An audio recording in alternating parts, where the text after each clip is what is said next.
houve o golpe militar, ficado no alvo da repressão. Tanto que o general Castelo Branco quis expulsar os dominicanos do Brasil em 65. A mídia jogou contra os dominicanos, né? Traíram. O que o jornal Estado de São Paulo, Jornal da Tarde, né, e a Folha da Tarde fizeram com o caso, produzindo a ideia de frades traidores, covardes, etc., isso é um dos pontos que eu considero uma das vergonhas máximas da imprensa no período ditatorial, né? Eles não agiram como jornalistas, eles agiram como carrascos e caluniadores. E às vezes a gente pensa que tortura é só tortura física. A tortura psicológica é talvez tão terrível quanto. E nunca se deve imaginar que uma pessoa que foi torturada pode ter uma vida comum. Jamais terá. Jamais terá. Ela foi quebrada. A pessoa que talvez melhor tenha sido para nós a definição do que é a tortura é Frei Tito, né, que é o exemplo mais triste e mais verdadeiro. O Tito foi, antes de entrar para a ordem também, foi sempre um militante, era um jovem, já aos 14, 15 anos, já era membro da Juventude Estudantil Católica. E como tal, participava de todos os movimentos sociais e políticos. Quando eu chego em casa, 7 horas da noite, recebo um telefonema de que o Frei Tito de Alencar Lima tinha sido retirado do presídio e levado para o DOI-CODE. Teve como embrião a Operação Bandeirantes. E aí ele foi torturado 3 dias seguidos, direto. As equipes de tortura se revezavam. Foram 3 equipes diferentes, uma por dia, e ele foi torturado os 3 dias. Aí foi barbaramente torturado. Se nós podemos dizer assim, ele não falou o que eles queriam. Eles queriam um nome só, né? Ele foi torturado por minha causa. Porque eles queriam saber quem que era o Paulo. E achavam que o nome era Paulo o Paulo era um nome de guerra. Eu só posso achar que foi um pretexto. Porque tratava-se do quê? De saber quem estava ligado ao Congresso, à articulação desse Congresso de Vilna. Na verdade, Frei Tito vai perceber que, através dele, na tortura, eles queriam levar todos os dominicanos para a tortura. Todos os dominicanos para a tortura. Quando Frei Tito percebe isso, ele, então, corta os pulsos. Né? Sai muito sangue, ele é levado às pressas para o hospital e é aquela balbúrdia. Eu fui ao hospital militar e o oficial, o coronel que respondia lá pelo hospital militar, me proibiu de ver. Se era questão de segurança nacional e que não iria ver o meu cliente.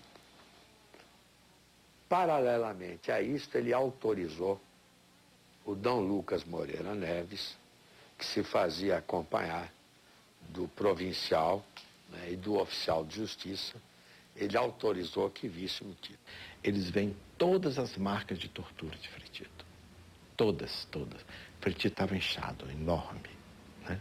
Aqui na espada eles deram palmatória aqui só num lugar, quer dizer, aquilo ali era carne viva. Viram tudo.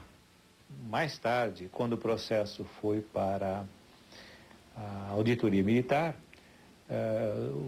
o Dr. Mário Simas pediu de Dom Lucas não um depoimento dizendo se o Frei Tito era inocente ou culpado. Não era esse o teor. O que ele pediu foi que dissesse que viu o Tito torturado. Só isso.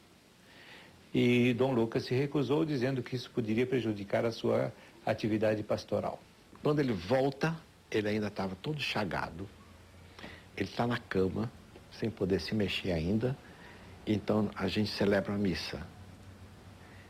E na hora do evangelho, ele conta como foi a tortura, né? Conta e Frei Beto anota junto com ele corrigindo tudo, tá? Esse é aquele documento famoso do relato de tortura do Frei Tito. Tudo isso fez com que a hierarquia descobrisse uma triste realidade, né? A tortura existe. O assassinato de presos políticos existe. A imagem do Brasil, lá fora, durante a ditadura, ficou péssima. Péssima. Porque era tido como o país que torturava. D. Helder Câmara, que um dia caçaram a palavra dele aqui no Brasil, ele precisou ir para o exterior, ele foi denunciar o que acontecia nas prisões brasileiras, entendeu? Má fé, porque tinham todos os meios de saber exatamente o que tinha se passado e não quiseram ver. Entre eles, por exemplo, D. Agnello Rossi, cardeal arcebispo de São Paulo. Ele sabia. E eu digo aqui, pesando as minhas palavras, ele foi totalmente conivente com a ditadura e com a repressão no Brasil. Chegam a Brasília em avião especial os cardeais brasileiros Dom Jaime de Barros Câmara, Dom Eugênio Salles, Dom Agnello Rossi, Dom Carlos Carmelo e Dom Vicente Scherer, que são recebidos pelo general Jaime Portela em nome do chefe do governo.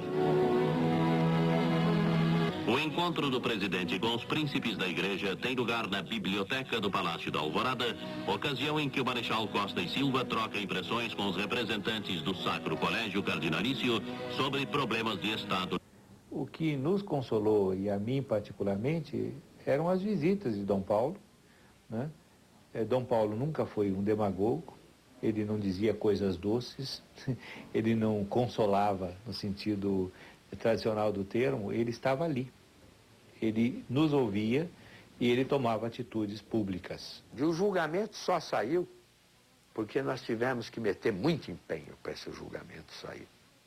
O julgamento ocorreu 2 anos depois, a gente está preso, nós fomos presos em 69, só fomos julgados em 71, sem saber quanto tempo ficaríamos na prisão. Fomos condenados a 4 anos, recorremos e obtivemos a redução da nossa pena de 4 para 2 anos, quando completávamos 4 anos da prisão. De modo que nos resta um crédito de 2 anos com a liberdade.